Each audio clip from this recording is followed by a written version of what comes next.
TVC, a TV do Correio da Manhã.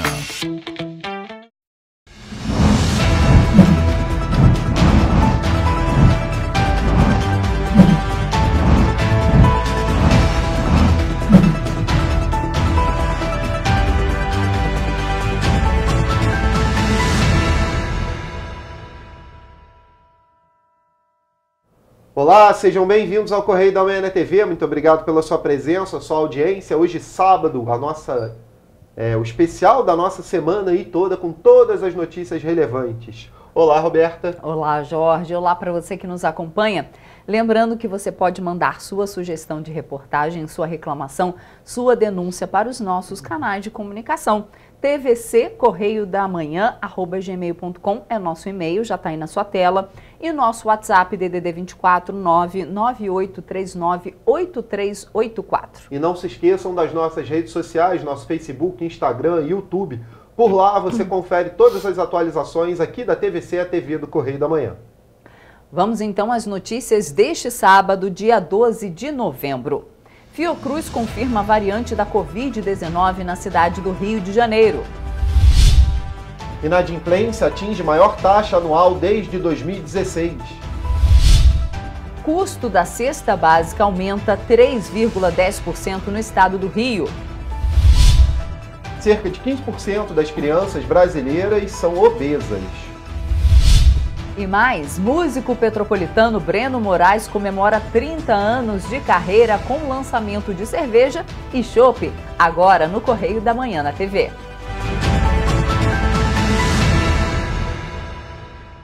Começamos a nossa edição vendo o que foi destaque no nosso jornal impresso Correio da Manhã durante essa semana. Vamos ao primeiro destaque lá na coluna Magna Vita. Geraldo, o setentão. Nessa última segunda-feira, 7 de novembro, Geraldo Alckmin será o centro das atenções, né? Ele completou 70 anos de idade. Seu telefone, neste ano, vai tocar muito mais do que no ano passado. Ele terá reunião com Lula, Gleisi Hoffmann e Aloysio Mercadante no Hotel Grande Mercúrio do Ibirapuera, em São Paulo, com direito a bolinho e velas. Ele continua ainda com seu número de celular privado e deverá receber um aparelho funcional da equipe de transição. Vamos dar continuidade aqui. O LIDE Rio de Janeiro realizou na segunda-feira, dia 7, um evento com o tema Cenário Brasil, Responsabilidade Social na Ordem do Dia. Para o debate foram convidados André Mendonça, ministro do Supremo Tribunal Federal, Luiz Felipe Salomão, ministro do Superior Tribunal de Justiça, Eduardo Paes, prefeito da cidade do Rio, e Ellen Cardoso, diretora de Responsabilidade Corporativa e Direitos Humanos da L'Oréal Brasil. Outro destaque sumiu no círculo íntimo do Palácio do Planalto. Causa surpresa que o ministro das Comunicações, Fábio Faria, não tenha aparecido no Palácio da Alvorada para abraçar o presidente após o resultado do último dia 30. Dizem que nem ligou para o PR, usado a expressão relacionada para presidente da República. Defensoria Pública terá uma mulher no comando. O defensor-geral do Estado, Rodrigo Pacheco, deixa um legado da sua gestão. Será sucedido por uma mulher. Será a primeira vez que isso ocorrerá em 68 anos da instituição.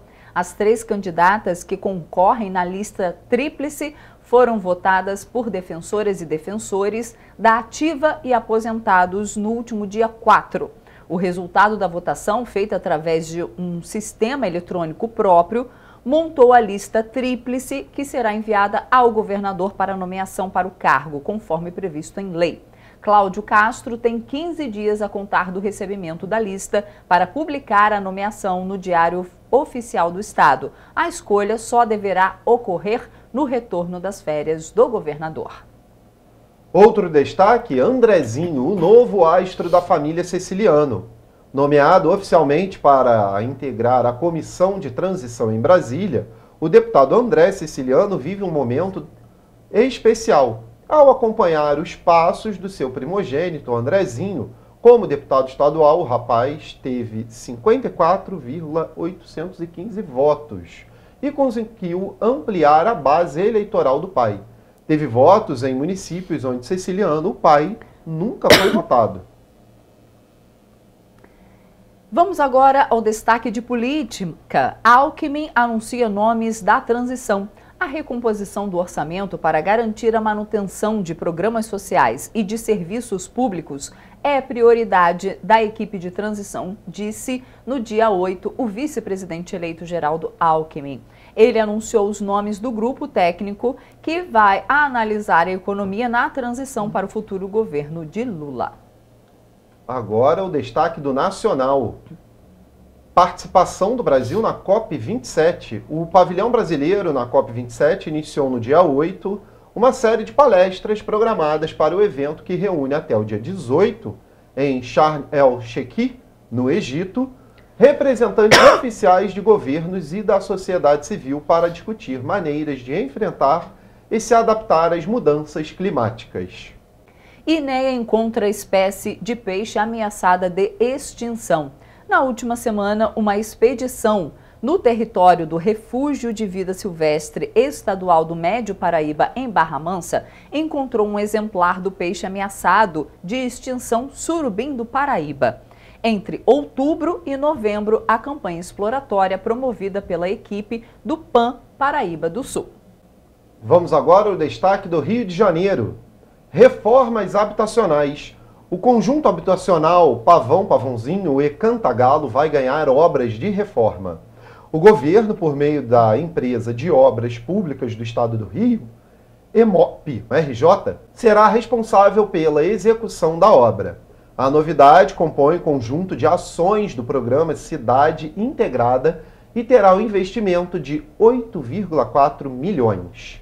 Vamos agora ao destaque de economia. IPCA de outubro sobe 0,59%. Após experimentar 3 meses seguidos de quedas, sob efeito das desonerações tributárias sobre os combustíveis e energia elétrica, o IPCA voltou a subir forte, registrando alta de 0,59% em outubro, desta vez como reflexo do avanço do preço dos alimentos, revelou na quinta-feira, dia 11, o IBGE.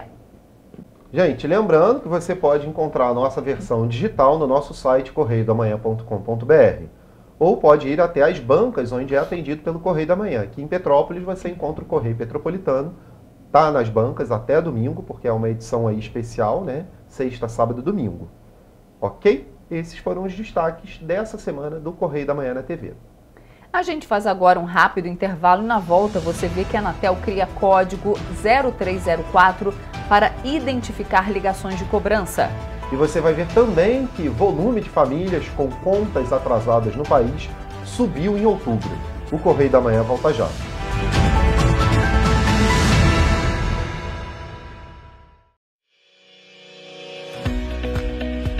Olá, amigo e amiga! Estamos chegando ao meio do ano. Esta época de tempo mais frio contribui para espalhar doenças respiratórias, incluindo a temida Covid-19. Você que não deixa de cuidar da sua saúde, confira sua caderneta de vacinação e não perca a oportunidade de atualizar o seu calendário de vacinas. É simples e faz bem a você e a quem vive ao seu redor. Acesse o site novaiguaçu.rj.gov.br. Procure o ponto de vacinação mais próximo e tome todas as doses recomendadas para a sua idade. Não perca tempo, pegue a sua caderneta e coloque a sua vacina em dia. Aproveita e confere a caderneta de toda a família também, tá? Juntos vamos seguir vencendo a Covid-19. Não vacile, vacine. Prefeitura de Nova Iguaçu.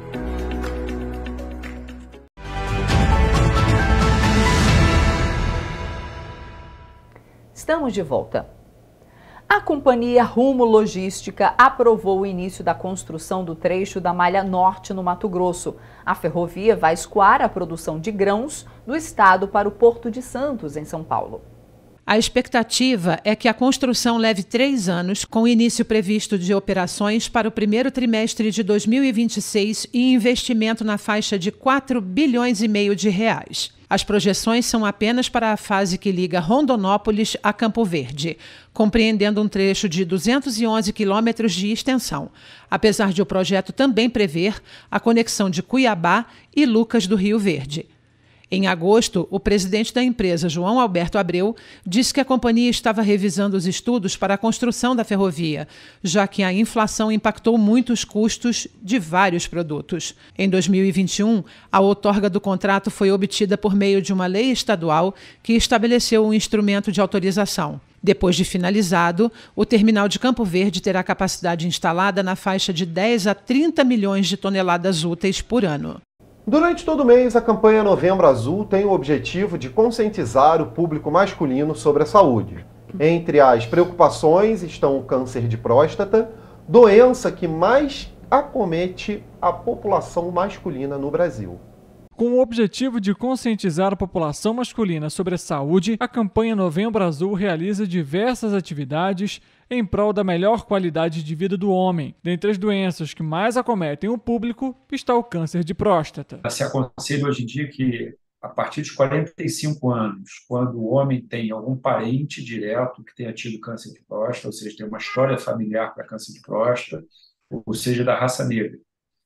E quando não existem esses fatores de risco, a gente aconselha que a partir de 50 anos sejam feitos exames para poder fazer o diagnóstico. De acordo com o especialista, os exames para a detecção precoce são essenciais, pois caso diagnosticado logo no início, as chances de cura são de 90%, mas para isso é necessário visitar o médico pelo menos uma vez ao ano. E uma coisa que eu acho que é importante a gente falar, assim, até para as pessoas saberem, quais são esses exames que a gente precisa fazer para poder fazer o diagnóstico de câncer de próstata. Porque existe muito tabu, existe muito preconceito, do homem acabar procurando o seu urologista. Por quê? Porque existe um tipo de exame, que é o toque retal, que é um exame que precisa ser feito, que a gente sente a consistência da glândula para saber se existe algum endurecimento dessa glândula ou não. E que é um exame extremamente simples, extremamente rápido, dura 10 a 15 segundos, não requer preparo nenhum, não dói, mas os homens acabam fugindo desse exame. Além do exame de toque retal, é necessário também realizar o exame de sangue, o PSA, para um diagnóstico preciso do câncer de próstata. Mas mesmo que o resultado seja negativo, é necessário continuar com as visitas ao médico, visto que a próstata pode crescer de maneira benigna ou maligna com o avanço da idade. Isso interfere, não relacionado só à idade, mas relacionado ao resultado dos exames. Então, por exemplo, posso ter um paciente jovem, de 50 e poucos anos, em que o toque acho uma área um pouquinho irregular, ou que tem o PSA um pouquinho acima da faixa normal para ele.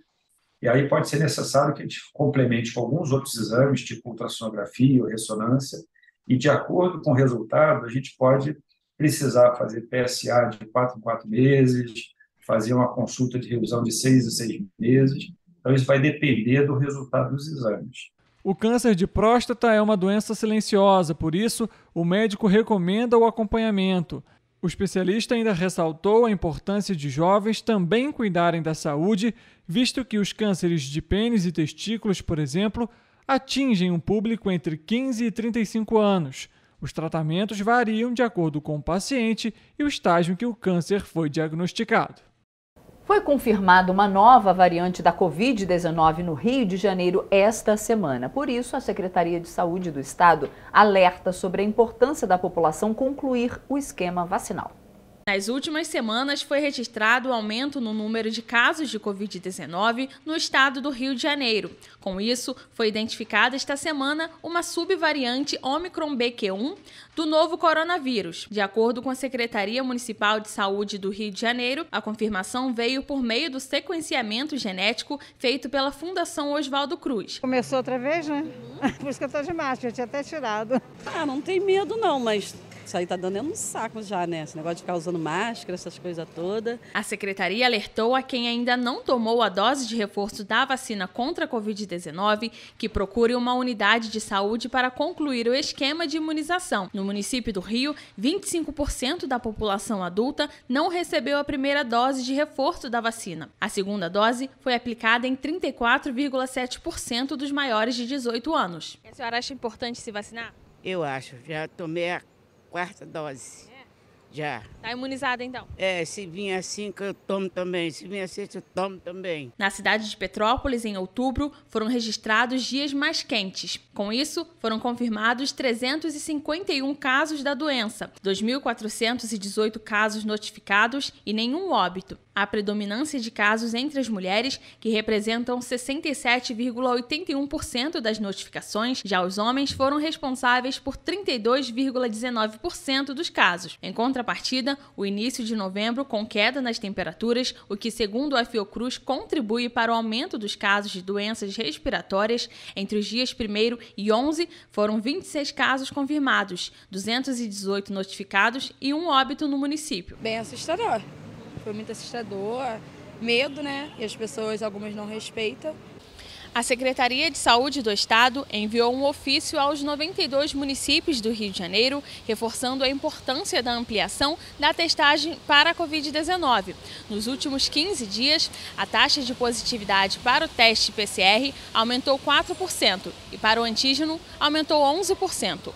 O primeiro caso da doença foi confirmado no município no dia 19 de março de 2020. Os índices só começaram a diminuir a partir do início da campanha de vacinação, que começou em janeiro de 2021.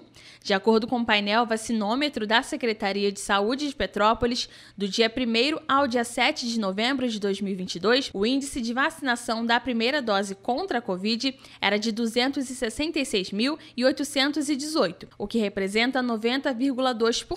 Já o número de pessoas que retornaram aos postos para tomarem a dose de reforço foi de 170.335. Vou vacinar de novo, tem que tomar a 5ª, se Deus quiser. É exemplo do que já faz para diminuir a quantidade de ligações indevidas de telemarketing, a Agência Nacional de Telecomunicações também vai adotar um código não geográfico para a identificação de ligações de cobrança. Foi aprovada a designação do Código Não Geográfico 0304 para as atividades de cobrança, nos mesmos moldes em que já funciona o Código 0303 para ligações de telemarketing. A justificativa da Anatel é que a atividade de cobrança é ofensora em igual ou maior peso do que as atividades de telemarketing em termos de volume de chamadas curtas no Brasil. Para começar a vigorar, é necessário que a Anatel publique esse ato, o que deve ser feito nos próximos dias. Conforme previsto pela Lei Geral de Telecomunicações, cabe à União disciplinar e fiscalizar todo o funcionamento das redes de telecomunicação. Rafaela Cordeiro, de volta ao estúdio. O volume de famílias com contas atrasadas no país subiu em outubro e atingiu maior taxa anual em 6 anos. O dado foi revelado pela Confederação Nacional do Comércio de Bens, Serviços e Turismo.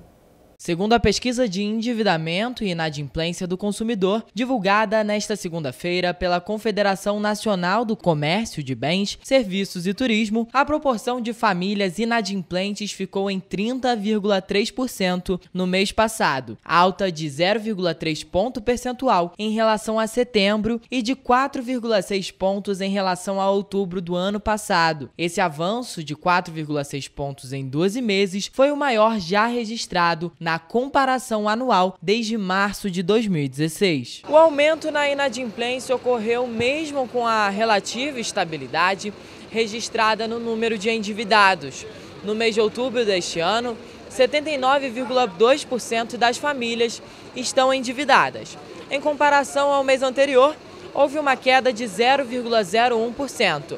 Mas quando comparado a outubro de 2021, o aumento foi de 4,2%. O cartão de crédito continua sendo o principal tipo de dívida das famílias brasileiras. Aumentou de 84,9% em outubro do ano passado para 86,2% em outubro deste ano. Do mesmo modo, houve expansão no cheque especial, de 4,9% para 5,1% na mesma base de comparação. Eu sou aposentado, ganho salário mínimo, não consigo pagar as contas. Eu fico apertado, pago aluguel, eu tenho passado um sufoco danado.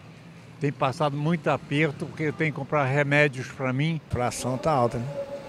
Bem alta. Assim, vai no mercado, não consegue mais fazer muita coisa com o mesmo valor que a gente fazia um tempo atrás. Né? Vai no mercado hoje, as coisas mais caras do que no ontem. Talvez eu deixe de comprar uma coisa hoje que penso que está caro e não dá. Tu volta amanhã, aumentou. Os produtos que compõem a cesta básica, como arroz, feijão e farinha de trigo, registraram alta nos preços em outubro deste ano. O custo da cesta no município do Rio de Janeiro apresentou alta de 3,10% em relação a setembro.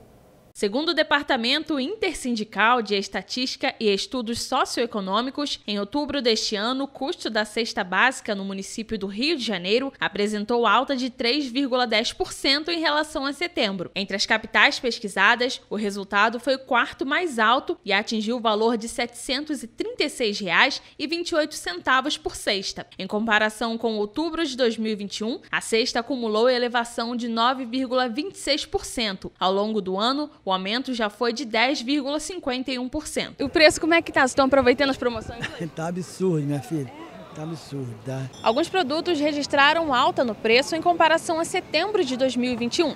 Foi o caso da batata, que ficou 32% mais cara, o tomate 31%, a banana 5% mais alta e o açúcar refinado com 0,93% de alta nos preços. Quem não ficou atrás foi o café em pó, com alta de 0,50%. O arroz agulhinha aumentou 0,19% no preço e o pão francês ficou por último com alta de 0,6%. Já os produtos que apresentaram queda foram leite integral, feijão, farinha de trigo, carne bovina e manteiga. Costumo comprar mais no mercado, tá tudo caro. Os produtos in natura vendidos na feira livre não ficaram fora dessa. Banana, laranja, verduras, batata estão entre os queridinhos dos consumidores. Mas, segundo eles, é preciso pesquisar o melhor preço. Estou chegando agora. Tentando pegar a xepa. As coisas estão muito caras, principalmente legumes, verduras. Um pouquinho de cada coisa, então a gente não pode, tem que ser, vem um pouco hoje, aí terça-feira volta de novo no sábado. Mas o preço não sobe apenas para os consumidores. Por conta de muitos produtos serem importados e outros estarem em falta, os feirantes reclamam das dificuldades enfrentadas para adquirir as frutas e legumes. O mamão é o recorde de reclamações. Segundo os feirantes, o alto preço para revenda já vem desde o início do ano. Atualmente bem caro. Mamão, banana, tudo muito caro, bem caro. E esse aumento tem prejudicado no lucro de vocês? Prejudica nas vendas, né? Porque se você não vende, o lucro cai também. Na verdade, o produto não teve muito aumento, né? A grande demanda do preço está alto é porque está em falta de mercadoria, né? Aí muitas pessoas não sabem, mas o que acontece? Alguns produtos com a pandemia, muitas sementes não foram produzidas, o mercado ficou parado. E com isso não teve plantação e agora está a falta por causa disso. Muitas pessoas vêm à feira e geralmente não sabem a razão por que o motivo aumenta. Que nem mamão, o papai aumentou. Mas a gente não sabe que a pandemia, que a nossa semente de mamão não é produzida no Brasil. Ela é uma semente que é importada, que vem da China, vem da Venezuela. E o que acontece? Uma lata de semente custava 15 mil, hoje em dia está custando 30 mil. As frutas, elas têm se mantido, né? Num valor assim, não de muito alto, nem tem muito baixa. A gente tem alta essa época agora o limão, né? Ele subiu bastante de preço, por ser um período que não tem muita safra. Tá em falta, na verdade, né? Mas também agora, chegando no final do ano, a gente tem as frutas da época. O abacaxi, ameixa, pêssego. São coisas que vão estão chegando agora e vão começar a ficar um preço mais em conta. Ainda segundo o Diese, o morador do Rio de Janeiro que recebe um salário mínimo de R$ 1.212 precisou trabalhar durante 133 horas e 39 minutos para adquirir a cesta básica em outubro de 2022. Já o salário mínimo necessário, considerando os preços dos produtos, deveria ter sido de R$ 6.458. A Enel Distribuição Rio realiza uma campanha de renegociação de dívidas para clientes com débitos com a concessionária. Até o fim deste mês, as dívidas podem ser quitadas pelo cartão de crédito. Até o dia 30 de novembro, clientes com débitos com a Enel Distribuição Rio vão poder quitar as suas dívidas por meio da campanha de renegociação da concessionária. O objetivo é facilitar o pagamento dos consumidores inadimplentes. São duas propostas diferentes de parcelamento. Uma para quem está com fatura vencida há mais de 61 dias e outra para quem está inadimplente há mais de 6 meses. Para os casos de mais de 61 dias, o cliente pode parcelar em até 12 vezes sem juros ou dividir o valor no cartão de crédito em até 21 parcelas sem juros. E para os clientes com faturas vencidas há mais de 6 meses, o débito pode ser parcelado em até 6 vezes, com desconto de até 30% sobre o total do valor devido. As condições podem ser acessadas por meio do aplicativo Enel Rio, nas lojas físicas da concessionária ou por meio da central de relacionamento 0800 2800 120. Os clientes que já possuem algum parcelamento com a concessionária não vão poder participar da campanha. A iniciativa é válida apenas para novas renegociações. Outras informações podem ser acessadas no site www.eneldistribuição.com.br. E olha, segundo a Fundação Oswaldo Cruz, cerca de 15% das crianças brasileiras e 8% dos adolescentes sofrem de problemas decorrentes da obesidade. 8 em cada 10 adolescentes continuam obesos na fase adulta. O Ministério da Saúde estima que 6,4 milhões de crianças têm excesso de peso no Brasil. O problema vai além da estética. O excesso de peso pode provocar o surgimento de doenças como diabetes, problemas cardíacos e má formação do esqueleto. Segundo a Fundação Oswaldo Cruz, cerca de 15% das crianças e 8% dos adolescentes sofrem de problemas decorrentes da obesidade e 8 a cada 10 permanecem obesos na fase adulta. As crianças ganham peso com facilidade devido a fatores tais como hábitos alimentares errados, inclinação genética, estilo de vida sedentário, distúrbios psicológicos, problemas na convivência familiar, entre outros. Segundo especialista, os maiores responsáveis pelo aumento de peso entre as crianças brasileiras são os alimentos ultraprocessados, como sucos de caixinha, refrigerantes e biscoitos recheados. Você imagina quando você faz um bolo em casa, aquele bolo vai durar o quê? Uns 3 dias. E de repente um bolinho desses de pacotinho do supermercado vai durar o quê? 6 meses. Imagina o que tem ali naquele pacotinho do bolinho que vai durar mais de 6 meses na prateleira. O que tem de conservante, de aditivo químico, de gordura trans. E justamente essa gordura trans, né, que entope a artéria. Então, que está levando as nossas crianças a terem colesterol alto, a terem diabetes tipo 2, a resistência à insulina. Pensando em ajudar as crianças a terem uma vida mais saudável de forma divertida, Alessandra relançou um livro infantil após 20 anos que aborda sobre a obesidade. Foi um livro que eu não pensei que ele fosse tomar uma dimensão como tomou. Ele entrou nas escolas, ele foi adotado pela Secretaria de Educação no passado, fiz um trabalho junto com a Sociedade Brasileira de Endócrino, então ele ganhou um espaço por conta do personagem, né, que é o mesmo personagem. E a gente conseguiu fazer um trabalho durante 3 anos, com mudança de hábitos, com mudança de merenda escolar. E foi muito importante a parte lúdica da coisa e do personagem. Então, por isso que apostando nesse mesmo personagem, né, mais de 20 anos depois, eu estou aqui de volta, com um livro muito mais atualizado, mais colorido. E você vai ver depois do intervalo que comerciantes esperam aumentar faturamento com artigos para a Copa em Petrópolis. E você vai ver também que moradores pedem respostas da Prefeitura de Petrópolis e órgãos competentes sobre construção de torre de telefonia no Quitandinha. Voltamos já.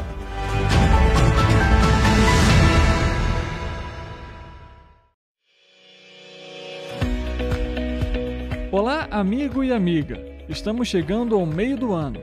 Esta época de tempo mais frio contribui para espalhar doenças respiratórias, incluindo a temida Covid-19. Você que não deixa de cuidar da sua saúde, confira sua caderneta de vacinação e não perca a oportunidade de atualizar o seu calendário de vacinas.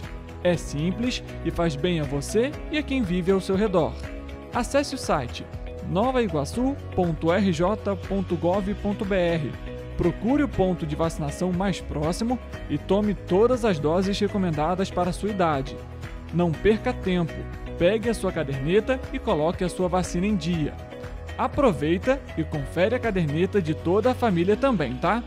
Juntos vamos seguir vencendo a Covid-19.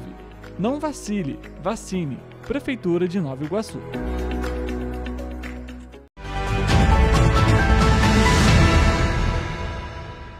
A Prefeitura de Petrópolis apresentou no início dessa semana o plano de contingência para 2023. Na ocasião, foi divulgado ainda a abertura do Conselho Municipal de Defesa Civil. O Conselho Municipal de Defesa Civil vai contar com 26 membros, sendo 13 representantes do poder público e 13 da sociedade civil. O objetivo é apoiar as ações da Secretaria de Proteção e Defesa Civil. A criação do grupo de trabalho foi uma determinação da 4ª Vara Civil de Petrópolis após as tragédias registradas no início do ano. O anúncio foi realizado no Instituto Teológico Franciscano na última segunda-feira. O orçamento. Então, cada vereador tem quase R$1 milhão de recursos para poder ser destinado no orçamento, assim como faz a Câmara dos Deputados e no Senado. Ainda no evento foram apresentadas as ações do Plano de Contingência para 2023. Entre elas, os novos protocolos para possíveis emergências e a capacitação de moradores para os primeiros socorros. No ano passado, o plano viabilizaria 23 núcleos comunitários da Defesa Civil. Desses, 21 foram criados e auxiliam cerca de 70 comunidades. A implementação do sistema de inundação do centro, em onde são previstas cancelas eletrônicas para fechamento da Coronel Veiga e também sirenes. Esse protocolo vai ser feito em parceria com os lojistas e também as empresas de ônibus. O Cetransperto participou. É muito importante para garantir a segurança das pessoas nessa condição. A ampliação dos pontos de apoio. Essa é uma medida muito importante para que a gente possa contemplar todas as regiões que a gente considera de risco e para que a população tenha uma segurança nas ações. Tem outras ações também muito importantes, como mapeamento participativo. É muito importante que a população interaja nesse processo e acompanhe as rotas de fuga nas suas localidades. Além do plano de contingência, foi criado um Fundo de Proteção da Defesa Civil que terá uma verba de R$1,5 milhão por ano para os gastos com as ações, de acordo com a demanda da pasta. Parte do orçamento será utilizado para a ampliação do Centro de Monitoramento, o CIMOP. O Conselho Municipal de Defesa Civil e também o Fundo Municipal de Defesa Civil, que vai permitir à Defesa Civil dar uma resposta cada vez mais rápida, mais assertiva e poder fazer com que essa demanda seja atendida da melhor forma possível.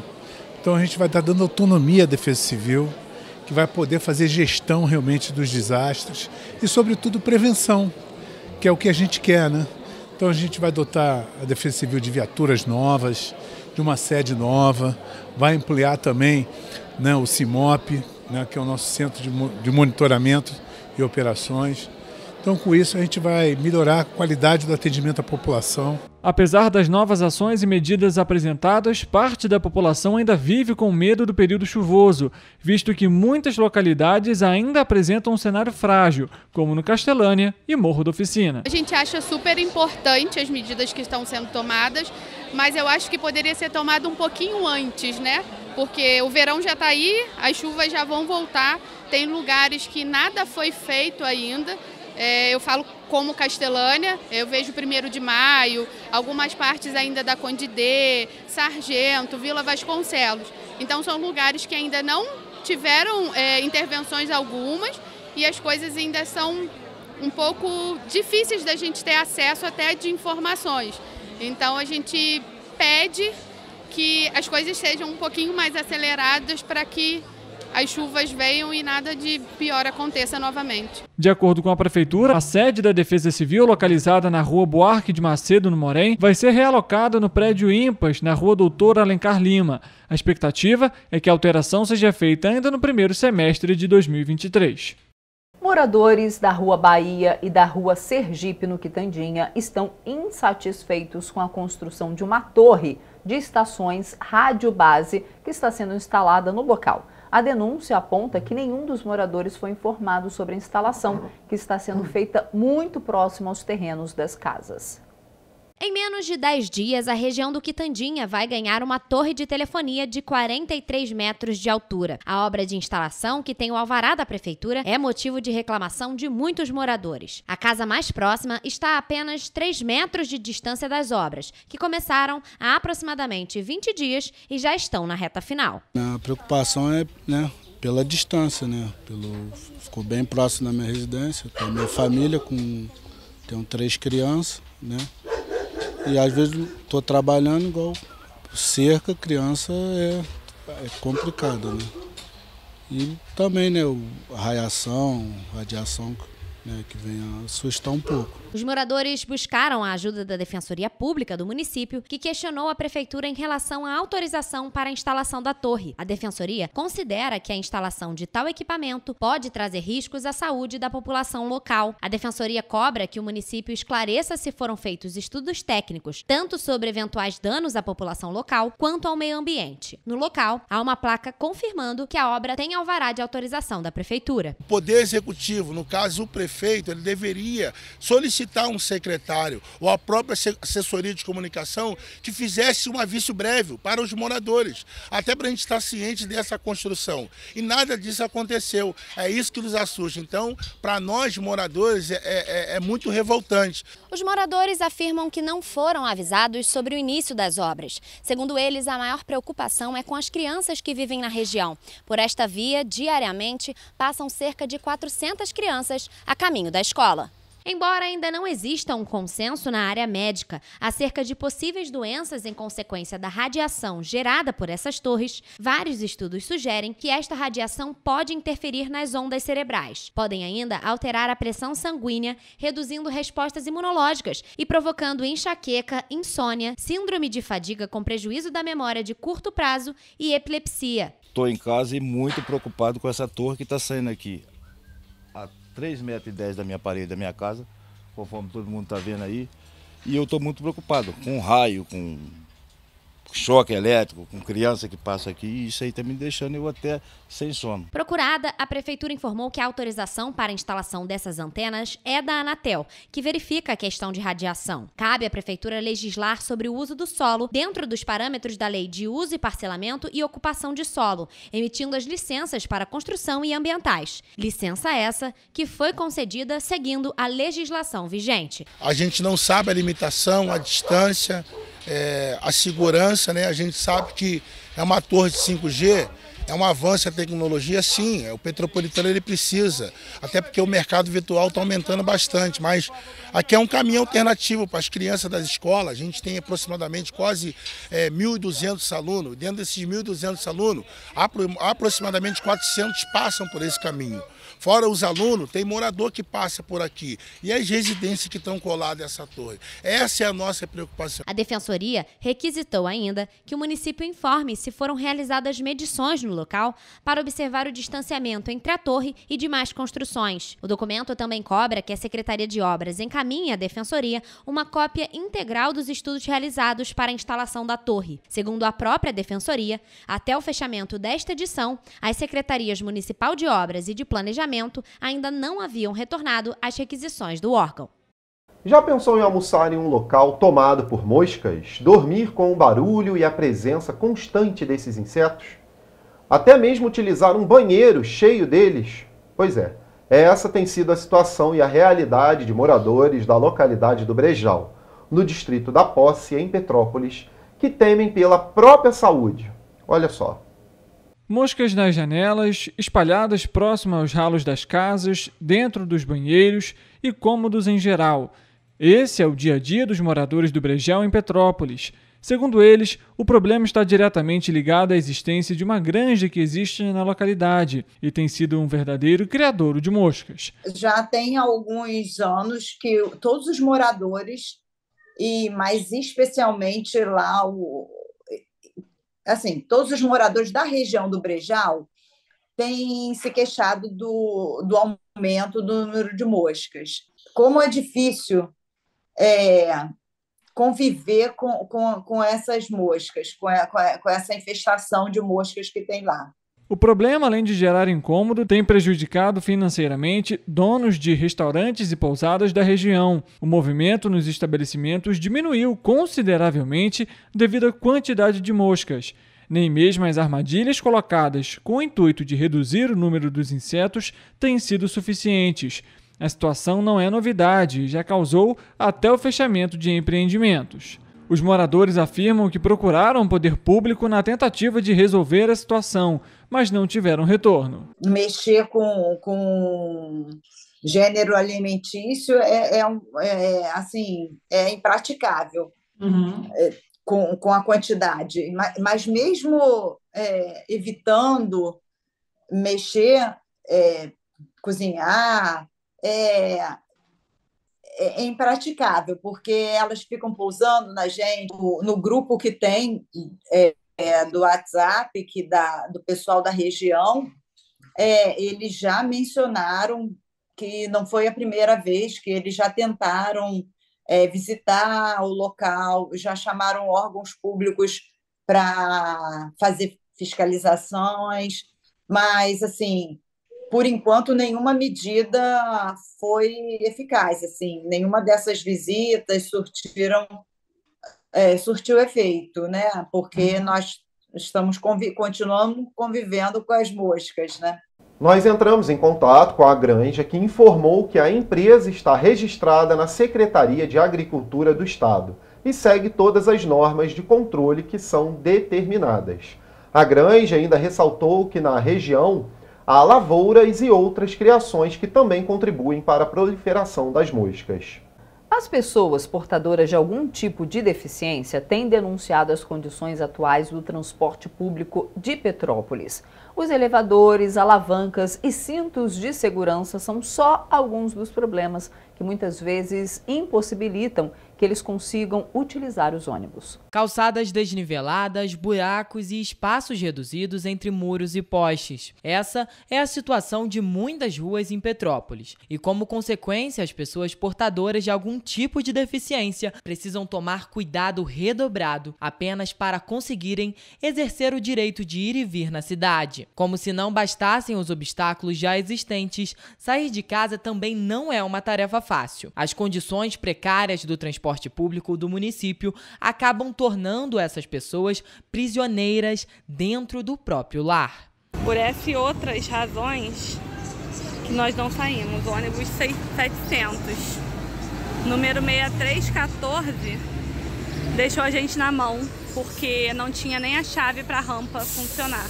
É um absurdo o que está acontecendo, né, com o transporte público aqui em Petrópolis, né? Porque existem os ônibus são obrigados por lei, né, a ter acessibilidade. Porém, a gente sabe que não funciona, né, os equipamentos, né? Ou falta de treinamento, ou falta de manutenção, e aí as pessoas com deficiência não conseguem ter essa liberdade de ir, que é garantido dentro da nossa Constituição, né? Tem pessoas que sim se solidarizam, mas na maioria das vezes o olhar vem torto para a mãe, para a criança, para a pessoa com deficiência, né? O julgamento de, poxa, você está atrasando a nossa viagem, demora muito para poder colocar vocês no ônibus. Todo mundo fica frustrado e estressado com o trabalho que nós estamos dando. E não é um trabalho que nós estamos dando, é a falta de capacidade e qualidade do transporte público. De acordo com o artigo 46 da Lei Brasileira de Inclusão, o direito ao transporte e à mobilidade da pessoa com deficiência ou com mobilidade reduzida deve ser assegurada em igualdade de oportunidade com as demais pessoas, por meio de identificação e de eliminação de todos os obstáculos e barreiras ao seu acesso. Um estudo realizado pela Organização Mundial de Saúde constatou que mais de 2 bilhões de pessoas precisam de um ou mais produtos assistivos. O problema é que destas, mais de 1 bilhão não possuem dinheiro para comprá-los. Um exemplo é a cadeira de rodas, que pode custar entre 600 e chegar até os 20 mil reais. Apesar do valor exorbitante, as calçadas com desníveis ou buracos podem influenciar na durabilidade do produto. Da pessoa com deficiência é colocada à margem da sociedade constantemente. E as pessoas só reforçam isso, né? Então, é um processo que precisa ser mudado. Quando você vê que um ônibus não funciona, quando você vê que a rampa não está funcionando, seja porque está sem ar na bomba da rampa, está sem óleo, está sem alça, está com o cinto arrebentado, para que a sua viagem não demore e para que aquele deficiente tenha o direito de ir e vir, que deveria existir, o ideal seria que não apenas a mãe da pessoa com deficiência reclamasse, mas toda a sociedade. Diante de tantos problemas, Shen Lisheng, que é cadeirante há apenas 3 anos, decidiu elaborar um documento, onde categoriza as denúncias feitas por outros passageiros que têm a mobilidade reduzida. Posteriormente, ele vai enviar as informações para a Câmara Municipal de Petrópolis para que as empresas de ônibus do município sejam fiscalizadas de forma mais incisiva. A gente tem que andar na rua porque a calçada está tomada, né? Então, tem que fazer um projeto, né, grande, né, base, né? A gente que está no centro já sentimos dificuldade, imagina as pessoas mais carentes que moram em locais distantes, como você comentou, né? É ladeira, né? Não adianta eu fazer um centro de esporte para pessoas deficientes onde eu não tenho transporte para chegar até o local. Se você quiser desistir, desista de desistir. E a nossa causa, a gente nunca vai desistir. Levantar a bandeira. E olha, tem resposta. A Companhia Petropolitana de Trânsito e Transportes informou que cobra das empresas de ônibus o funcionamento adequado dos coletivos para atender com segurança e acessibilidade todos os passageiros. A companhia informou ainda que realiza periodicamente vistoria nas garagens dos ônibus. E a nota deles, né, da CPTrans, continua. Quando algum problema é encontrado, a empresa é notificada a solucionar as irregularidades. As multas são aplicadas quando a empresa não cumpre os prazos concedidos pela companhia. Não é isso que a gente viu aí na reportagem, várias pessoas reclamando. E a reclamação não é de hoje, né? Então, ou não estão sendo feitas essas vistorias, ou as empresas não estão se regularizando. Com certeza. A CPTrans também informou a Prefeitura, né? Com relação às calçadas, a Prefeitura está desenvolvendo um projeto para tornar a cidade mais acessível. As ações e iniciativas vão garantir acessibilidade em vários pontos do município. Nós também entramos em contato com o CETRANSPETRO para saber essa questão dos ônibus. O CETRANSPETRO é o sindicato das empresas, dos donos, né? O sindicato das empresas, das empresas de ônibus daqui de Petrópolis. Mas até o momento eles não responderam aí a demanda das pessoas que nós entrevistamos aí na reportagem. Pois é. Vamos seguir aqui, olha só. Passados quase 9 meses da chuva que causou enchentes e deslizamentos em Petrópolis, ainda existem muitos trechos dos rios que precisam ser desassoreados. O problema preocupa a população, já que antes mesmo da chegada do verão, a cidade tem enfrentado fortes chuvas. A dragagem e o desassoreamento são processos essenciais para a desobstrução de bacias hidrográficas dos rios.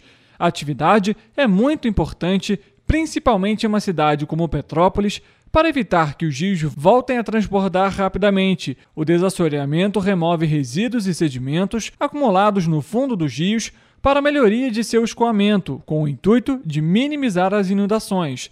Já a dragagem é um processo mais complexo. Existe um grupo de trabalho que nós estamos, vamos dizer, trocando informações sobre alternativas em termos de diminuir as enchentes, diminuir o risco, questão das dragagens, questão do túnel extravasor, né? Então, isso aí são todos uma série de problemas que estão ocorrendo e a enchente é uma consequência de todos os problemas somados.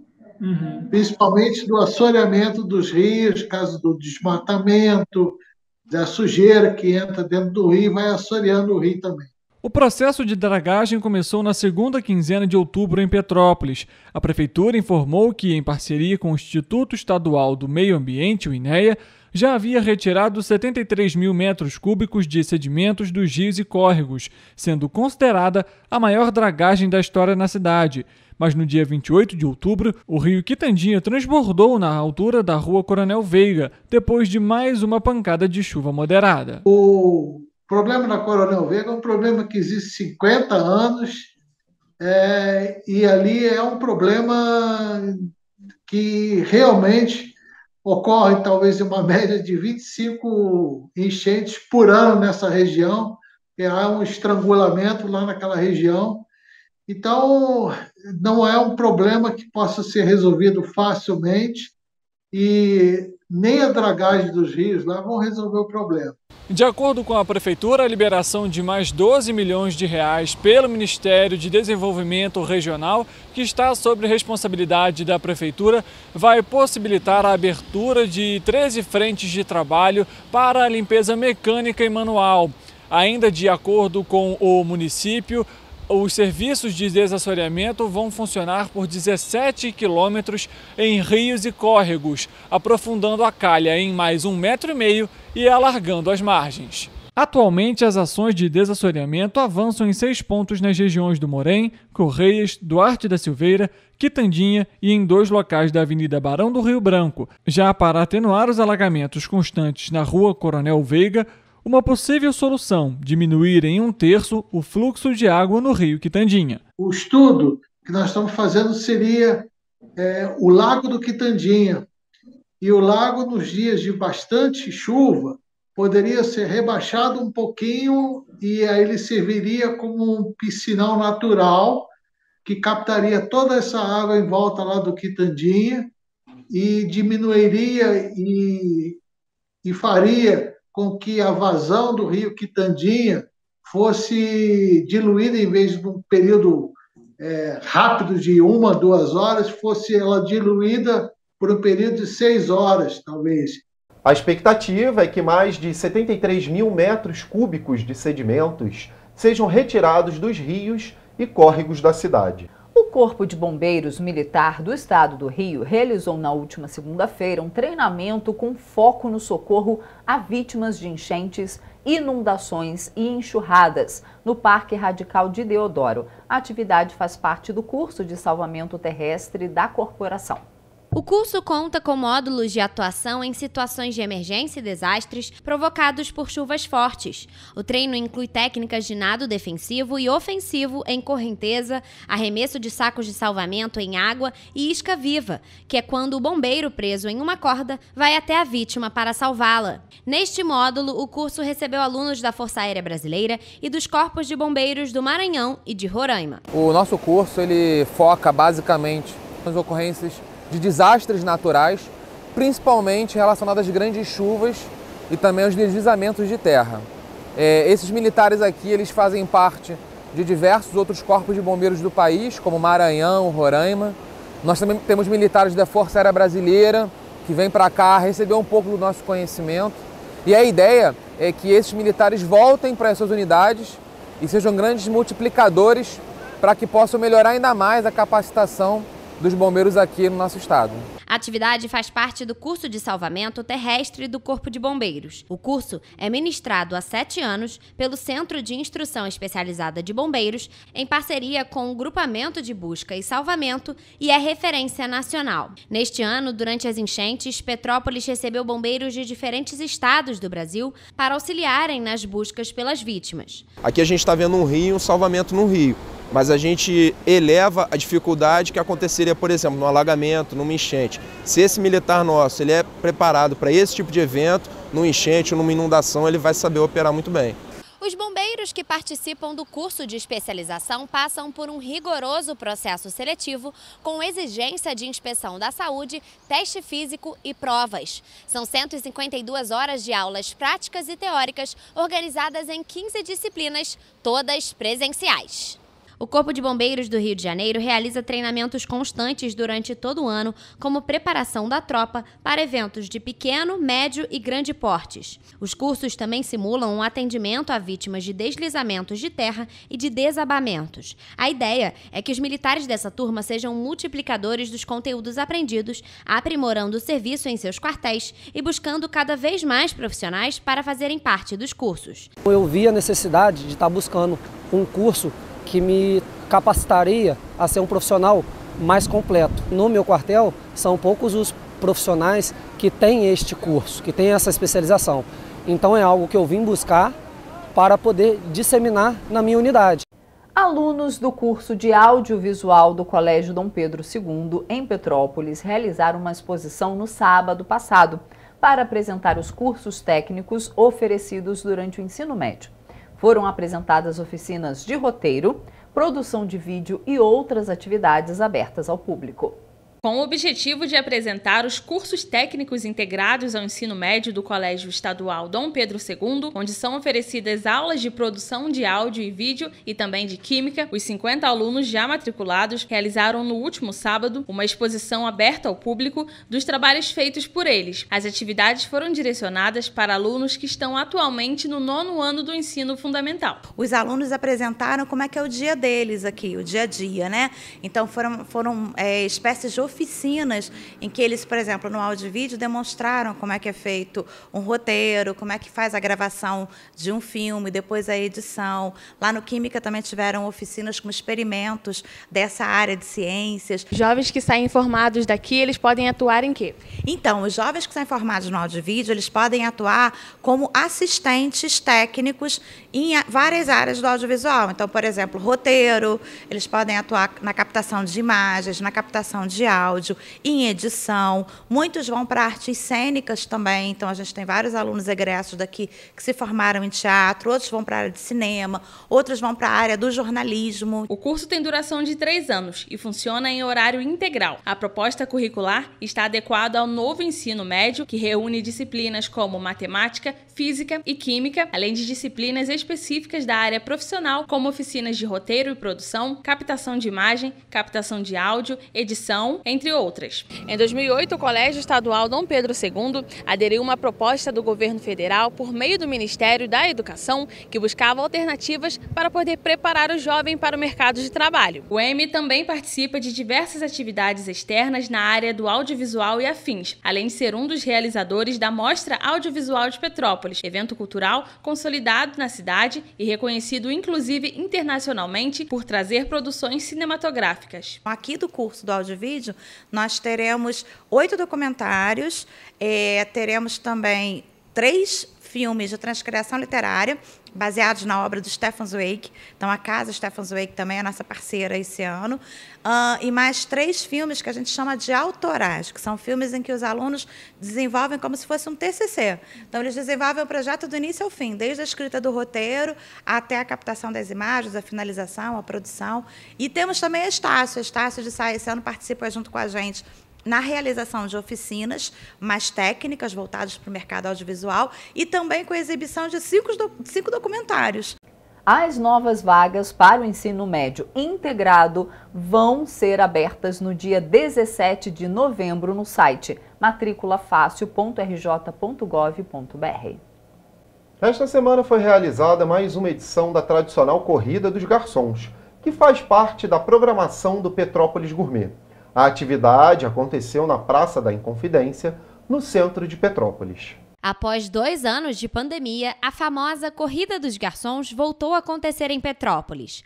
A largada foi às 9 horas da manhã desta terça-feira, na Praça da Inconfidência, no Centro Histórico. Os restaurantes participantes do Petrópolis Gourmet inscreveram os garçons no momento em que fizeram as inscrições no festival, que está na 22ª edição, com o tema Sabores de João, um passeio pela culinária da monarquia brasileira. É uma oportunidade, você vê, tem alguns aqui, de nós tirarmos eles da praça onde eles atendem ali, né, do salão do restaurante, e trazê-los para a rua, para eles se sentirem também valorizados e prestigiados e se sentirem, terem a sensação de pertencimento dentro do Petrópolis Gourmet como um evento deles. Apesar de ser uma corrida, ganha quem chegar na linha final com a maior quantidade de bebida nos copos que estão sendo equilibrados na bandeja. Ou seja, não necessariamente o primeiro a cruzar a linha é o vencedor. Participam homens e mulheres dos restaurantes inscritos no evento e neste ano o vencedor foi Fabiano, garçom do restaurante Soberano em Itaipava. Para mim foi um prazer imensurável participar da corrida.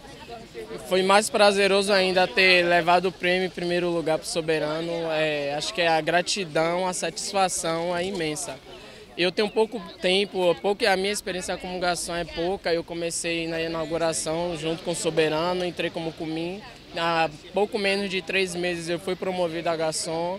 Hoje participei da corrida e estou devolvendo a gratidão, estou devolvendo o favor. Eles me promoveram a garçom e hoje eu estou levando o prêmio para o Soberano. O momento de descontração tem o objetivo de aproximar os funcionários de diferentes estabelecimentos, promovendo integração e levando diversão aos grupos. E como premiação, 4 garçons ganharam um curso com o sommelier Marco Aurélio Lopes. Acho muito bacana a gente participar desse evento assim, na cidade e ter divulgação e etc. para resgatar esse sentimento de pertencimento da cidade, né, que é muito importante, você sentir que faz parte de uma cidade tão importante para a história do nosso país, né, que tem um centro gastronômico tão grande e às vezes é pouco divulgado, né, que a gente não tem noção do quanto que Petrópolis representa para o turismo no Brasil e fora do Brasil. Então é muito gratificante participar desse evento aqui. Até o dia 13 de novembro, os bares, restaurantes, cafeterias e delicatessens apresentam menus especiais inspirados nas preferências de Dom João VI, rei de Portugal e do Brasil.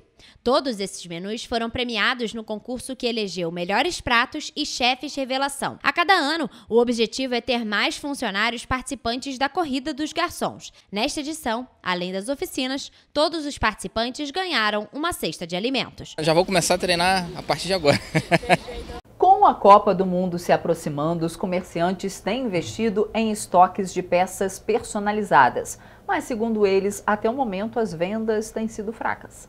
A Copa do Mundo do Catar acontece entre os dias 20 de novembro e 18 de dezembro, mas, segundo os comerciantes petropolitanos, as vendas de itens personalizados do Brasil ainda estão fracas. Com a proximidade do Mundial, Bianca vende principalmente blusas, bermudas e vestidos infantis para a criançada também entrar no clima dos jogos e torcer pelo Hexa. Ela conta que durante as eleições, a venda foi maior que no início de novembro. Esse mês de outubro foi muito boa por causa das eleições. Como os filhos queriam ir junto com os pais votar, então eles vieram aqui comprar bastante roupa. E tá vendendo bem, tá todo mundo apostando no time do Brasil. Toda a Copa a gente trabalha com roupa de criança, esse ano que a gente colocou as camisas de adulto feminina, mas toda a Copa a gente trabalha e vende bem. Em contrapartida, para a empresária Maria Vanderleia, as eleições e também as chuvas no município contribuíram para a queda nas vendas da loja que fica na Rua Tereza. Ela afirmou que ainda não tem visto muita movimentação para a compra de artigos para o Mundial, mas a expectativa é que em dezembro, como de costume, as vendas alavanquem. As vendas caiu um pouquinho devido à chuva, a eleição também atrapalhou um pouco, né? Dezembro a gente não dá conta, porque fica muito lotada a Rua Tereza. Segundo o Sindicato do Comércio Varejista, os empresários podem alterar o horário de funcionamento nos dias de jogos da Seleção Brasileira. As mudanças sugeridas pelo Sicomércio é o fechamento às 3 horas da tarde para os jogos dos dias 24 de novembro e 2 de dezembro, que vão ser realizados às 4 horas da tarde. No jogo do dia 28, a abertura das lojas pode ser feita às 8 horas da manhã, com fechamento ao meio-dia, já que o jogo vai ser 1 hora da tarde. O empresário pode ou não acatar a sugestão. Para Rosemary, que trabalha com fabricação própria, a possível mudança atrapalha nos negócios. A gente vai vendo cada dia agora. Tem um jogo que é segunda e acho que a loja não vai abrir, porque abre 2 horas. E conforme ele for passando, né, aí a gente vai vendo como vai fazer. Mas geralmente a gente sai cedo. Acaba atrapalhando um pouco, né, no nosso movimento, mas temos que torcer, né? A estimativa divulgada pela Confederação Nacional do Comércio de Bens, Serviços e Turismo prevê aumento de 7,9% nas vendas em comparação ao registrado em 2018, durante o Mundial sediado pela Rússia, e deve movimentar mais de R$1 bilhão em vendas. E olha só, gente, o nosso jornal está terminando, mas vamos dar uma notícia aqui, fechar leve, né? Olha, o músico petropolitano Breno Moraes completou 30 anos de carreira em março deste ano. Para celebrar as 3 décadas de muita música, Breno lançou uma marca de cerveja e chopp, Vamos Querer. É isso. A convite da cervejaria Bril Point. Confira.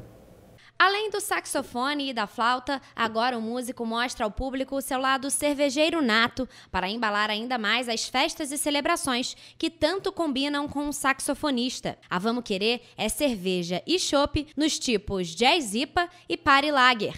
A cerveja é cercada de música por todos os lados. Através da leitura do QR Code que aparece no rótulo das garrafas, os apreciadores também vão poder se deliciar com um set gravado especialmente para esta comemoração, em parceria com outros músicos petropolitanos.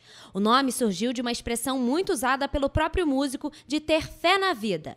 Vamos Querer se tornou filosofia de vida do músico. Mais informações sobre a cerveja podem ser acessadas através do Instagram, @vamos.querer. Vamos Querer é uma expressão que eu sempre uso, galera. Eu uso para passar fé na vida, passar uma energia positiva, fé no amor, fé no outro, fé no próximo. Eu acho que a gente tem tanta similaridade, a gente tem tanta semelhança, tanta coisa em comum. Às vezes, no momento presente, a gente acaba vendo mais diferenças, mas eu sou um cara que prega muito essa igualdade, essa semelhança. Vamos terminando a nossa edição aqui, gente, mas você tem que ficar bem atento. Lembrando que segunda-feira, 7h30, a gente está de volta ao vivo.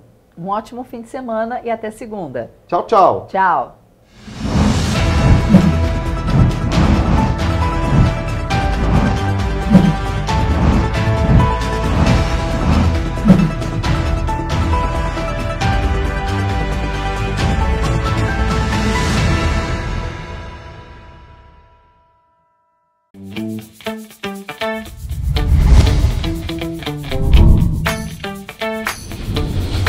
TVC, a TV do Correio da Manhã.